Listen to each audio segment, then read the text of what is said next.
은혜 나온 성도 여러분 사랑하고 축복합니다. 지난 한 주간에는 우리 교회에서 굉장히 중요한 주간이었습니다. 총동원 전도 주일이 있었고요. 또 계속해서 여러분 우리가 품었던 태신자들 위해서 기도하고 또 하나님이 기뻐하시는 영혼 구원을 위해 여러분께서 계속해서 힘써 주시기를 바랍니다. 또 치유와 회복을 위한 부흥성회가 또 한 주간 있었는데 큰 은혜의 시간이었고요. 또 여러분이 받은 은혜, 또 감동, 뜨거움, 또 말씀 꼭 기억하시고 더 힘있게 신앙생활하는 계기가 되시기를 주님의 이름으로 축복합니다. 이번 주간은 국가적으로 아주 대단히 중요한 주간입니다. 이제 내일 모레 화요일 날 북미 정상회담이 있게 됩니다. 한반도 평화의 어떤 그 전환점이 되는 그런 시간이 될 것 같고요. 수요일 날은 지역의 일꾼을 뽑는 지방선거의 낙일이기도 합니다. 좋은 일꾼들이 뽑혀지도록 또 나라와 민족을 위해서 여러분께서 기도해 주시기를 바랍니다. 한 공익단체에서 실험을 한 적이 있습니다. 20대 남자 12명, 20대 여자 12명에게 단어를 보여주면서 그 단어가 그들의 행동에 어떤 영향을 미치는지에 관한 실험이었습니다. 맨 처음에는 이런 단어들을 보여주었습니다. 전원주택, 뜨개질, 휠체어, 쓸쓸한, 은퇴, 외로운 이런 단어들 보여줬거든요. 노인을 연상케 하는 단어들이었습니다. 이 단어를 보기 이전에 40m를 걷는데 평균 그들이 24.78초가 걸렸습니다. 그런데 실험 이후에 저 단어를 본 이후에 똑같은 그 장소를 걷는데 평균 27.10초가 걸렸습니다. 평균 2.32초가 늦어졌다는 겁니다. 두 번째 보여준 단어는 이런 단어였습니다. 스피드, 도전적인 스포츠, 신입사원, 승리, 이런 단어들은 젊음을 연상시키는 단어입니다. 실험 전에 똑같은 구간 40m를 걷게 했는데 평균 26.10초가 걸렸습니다. 그런데 이 단어를 본 이후에 그들이 똑같은 데를 40m 걷게 되는데 23.64초가 걸렸습니다. 평균 2.46초가 빨라졌습니다. 단어만 봤거든요. 그런데 행동에 영향을 주었다는 겁니다. 단지 눈으로만 단어를 보았는데 자신도 모르게 행동에 영향을 받았다는 겁니다. 특히 노인을 연상케 하는 단어를 본 사람들 중에서는 그 단어를 보기 전에는 당당하고 씩씩한 표정이었는데 그 단어를 본 이후에는 표정도 느슨해지고 처진 모습이었다는 것입니다. 보는 것, 그것이 우리의 삶의 행동에 영향을 준다는 겁니다. 듣는 것, 별거 아닌 것 같지만 우리의 삶에 지대한 영향을 끼치고 있다는 겁니다. 그래서 아마 예전에 성경학교 어린이 주일학교 다녔던 이들은 기억할 겁니다. 이런 노래가 있습니다. 내 눈이 보는 것을 조심해, 조심해. 또 내 귀가 듣는 것을 조심해, 조심해. 그런 찬양이 있거든요. 왜냐하면 보는 것, 듣는 것이 그 사람의 행동에 지대한 영향을 끼치고 있기 때문이라고 하는 것입니다. 오늘 본문 말씀은 그것에 영향을 받지 않는 사람, 환경에 영향을 받지 않는 사람에 관한 이야기입니다. 사도 바울이 제2차 전도 여행 때 빌립보라고 하는 지역에 간 적이 있습니다. 저곳인데요, 그곳에서 하나님의 말씀을 전파했고요, 또 귀신 들린 사람을 만나게 됐는데 귀신 들린 사람을 불쌍히 여겨서 그 귀신을 내쫓아 주게 됩니다. 사도행전 16장 18절 말씀 다 함께 읽겠습니다. 바울이 그 귀신에게 이르되 예수 그리스도의 이름으로 내가 네게 명하노니 그에게서 나오라 하니 귀신이 즉시 나오니라. 아멘. 이 시대에도 귀신 들린 사람들이 있거든요. 예수 그리스도의 이름으로 귀신을 내쫓았어요. 그랬더니 그분이 온전한 사람이 되었다는 겁니다. 다르게 표현한다면 인간다운 삶을 살게 됐다는 겁니다. 귀신에 붙잡히면 귀신이 시키는 대로 한다는 겁니다. 성경에도 있듯이 물속에 들어가라고 하면 귀신 들린 사람 물속으로 들어갑니다. 불 속에 들어가라고 하면 귀신 들린 사람은 불 속에도 들어가거든요. 귀신의 막대한 그의 명령에 따르게 된다는 겁니다. 바로 이 사람, 귀신 들린 사람이 있는데 사도 바울이 그 귀신을 내쫓아줬다는 것은 그가 자유의지를 갖고 인간다운 삶을 살게 했다는 겁니다. 그러면 박수받아 마땅해야 되고요, 칭찬받아 마땅합니다. 그런데 그 결과는 전혀 달랐습니다. 사도행전 16장 22절과 23절 말씀 다 함께 읽겠습니다. 무리가 일제히 일어나 고발하니 상관들이 옷을 찢어 벗기고 매로 치라 하여 많이 친 후에 옥에 가두고. 이 사건 때문에 결국 고발당하게 되고 오히려 옷을 찢고 그리고 매맞게 되는 이런 그림이에요. 보시죠. 저런 모습이거든요. 옷을 찢고 벗깁니다. 그리고 저렇게 칩니다. 메로치라고 하는 단어, 랍디제인이라고 하는 단어인데 크고 두꺼운 막대기로 때리는 것을 의미하고 있습니다. 이런 태형도 있죠. 엎드려서 천봉둥이 보세요. 어마어마하지 않습니까? 특별히 유대의 태형은 법률로 정해져 있어요.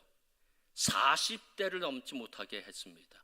40에서 하나 가만매, 그 39대까지 저 큰 몽둥이로 때릴 수 있습니다. 그런데 로마의 태형은 그러하지 않습니다. 상관이 정지 명령할 때까지 때리는 겁니다. 그러니까 지금 사도 바울은 로마의 법을 따라 태형을 지금 받게 되는데 저 두꺼운 막대기로 볼기를 무제한으로 맞게 됩니다. 어떻게 됐을까요? 볼기가 터졌을 거죠. 서너 대 맞으면 벌개지고 대여섯 대 맞으면 피멍이 들고 그 다음에는 피가 터지는 거죠. 아마 엉덩이가 살점이 떨어져 나갔을 겁니다. 그리고는 지하 감옥에 햇볕도 들어오지 않는 곳에 갇혔고요. 그것도 모자라서 그들에게 착고라고 하는 것을 채우게 됩니다. 저런 거거든요.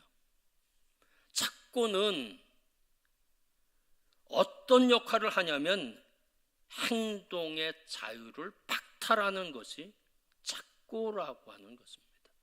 그러니까 걸을 수 없어요. 엉덩이가 지금 어떻게 됐습니까? 피투성이가 된 겁니다. 근데 저렇게 앉아 있어야 돼요. 얼마나 고통스러웠을까. 사도 바울과 실라는 죄수로서 엄중하게 다뤄졌고 스스로의 힘으로는 절대 감옥에서 나갈 수 없는 그런 고통을 받게 되었습니다. 밤중이었거든요. 여러분 같으면 어떻게 할까요? 저 같으면 어떻게 할까요? 그런 생각하셨겠죠. 나를 그렇게 때려? 두고 보자. 그러면서 분노가 치솟겠죠. 속에서 이런 것들이 올라오면서 원망하고 미워하고 불평하고 투덜대고 당연히 그랬겠죠. 아니면 하나님에 대한 원망. 하나님, 내가 무슨 일을 했습니까? 복음 전했고요. 하나님, 내가 한 것은 귀신을 내쫓아 주었습니다. 그래 내가 이렇게 어려움을 당했는데 하나님 왜 나를 지켜주시지 못했습니까? 항의할 수도 있고 하나님에 대해서 투덜거림이 있을 수도 있습니다. 아니면 자괴감도 들 수가 있겠죠. 이제 나 틀렸다. 이제 어떻게 여기서 빠져나갈까? 아마 힘들어. 안 돼. 그런 낭만과 포기, 그것이 있을 수 있었을 것입니다. 그런데 사도 바울은 환경에 따른 반응을 보이지 않았다는 겁니다. 환경에 따라 살지 않았다는 겁니다. 이분이 보인 반응은 어떤 반응인가요? 사도행전 16장 25절 말씀 다 함께 읽겠습니다. 한밤중에 바울과 실라가 기도하고 하나님을 찬송하며 죄수들이 듣더라. 아멘. 사도 바울의 위대함이 바로 여기 있다는 겁니다. 환경에 따라 살았다면 투덜대고 원망하고 분노하고 저주하고 두고 보자 이를 박박 깔고 포기하고 낭망했을 텐데 사도 바울은 그러한 적이 없다는 겁니다. 그냥 기도하고 그냥 찬송했다는 겁니다. 사도 바울이 이렇게 고백한 적이 있습니다. 고린도후서 4장 8절과 9절 말씀 다 함께 읽겠습니다. 우리가 사방으로 우겨쌈을 당하여도 쌓이지 아니하며 답답한 일을 당하여도 낙심하지 아니하며 박해를 받아도 버림받지 아니하며 거꾸로 뜨림을 당하여도 망하지 아니하고. 아멘. 사방으로 막혀있고 하는 일마다 방해자가 나타나고 죽이려고 달려드는 사람이 있고 매맞고 감옥에 들어간다고 할지라도 이런 환경이 나를 지배하지 못한다는 겁니다. 사방으로 우겨쌈을 당하여도 쌓이지 않고 답답한 일을 당해도 나는 낙심하지 않는다는 겁니다. 포기하지 않을 거고 좌절하지 않을 거고 불평하지 않을 거고 원망하지 않을 거고 오히려 감사하고 기뻐하고 예배하고 부르짖고 다시 일어서고 다시 시작할 것이라는 겁니다. 사도 바울은 사건과 환경에 집중하는 사람이 아니라 살아계신 하나님께 집중했던 사람, 사도 바울입니다. 환경을 바라보면서 원망하며 사는 사람이 아니라 하나님을 바라보면서 기도하고 찬송하며 삶을 사는 사람, 그 사람이 바로 사도 바울이었다는 겁니다. 그러면 하나님을 바라보는 사람, 환경이 그래도 낙심하지 않고 기도하고 찬송하는 사람, 그 사람의 결과는 어떠한가요? 오늘 26절 말씀에 기록되어 있습니다. 다 함께 읽겠습니다. 이에 갑자기 큰 지진이 나서 옥토가 움직이고 문이 곧 다 열리며 모든 사람의 매인 것이 다 벗어진지라. 아멘. 하나님이 그곳에 오신 겁니다. 기도하고 찬송하는 자리에 하나님이 찾아오신 것입니다. 사도 바울이 매맞고 힘들고 어려울 때, 고통스러울 때, 그래도 하나님을 바라보고 기도하는 그 사람에게 하나님은 찾아오셨습니다. 오늘 성경 말씀 보면 움직이고 열리며 벗어진지라. 원문 헬라어 성경에 보면 다 수동태로 쓰여져 있습니다. 스스로의 힘으로 열고 벗어지게 한 것이 아니라 누군가에 의해서 수동태 벗어졌고 열려졌고 움직였다는 겁니다. 하나님께서 하셨다는 겁니다. 하나님이 움직이게 하시고 하나님이 열리게 하시고 하나님이 벗어지게 하셨다는 겁니다. 기적이죠. 초자연적인 역사가 일어났습니다. 오늘 설교 제목은 뭔가요? 왜 안 떠지나? 기적을 부르는 소리입니다. 찬송은 기적을 부르는 소리입니다. 기도는 기적을 부르는 소리입니다. 특별히 고난 중에 찬송은 기적을 부르는 소리입니다. 고통 속에 있으면서도 찬송할 때 그것은 기적을 부르는 소리입니다. 저는 그런 신앙을 갖고 있는 사람이에요. 기적이 현대에도 일어난다. 왜냐하면 하나님은 여전히 살아계시기 때문에, 하나님이 역사하시기 때문에 기적이 일어난다고 믿는 사람입니다. 지난 주간 다이안 피어스 목사님 모시고 회복과 치유를 위한 부흥 집회가 있었습니다. 그때 많은 기적들, 이사들이 나타났는데 회복과 치유 역사가 있었습니다. 그 중에 이런 사건도 있었습니다. 기적이었습니다. 잠깐 보시죠.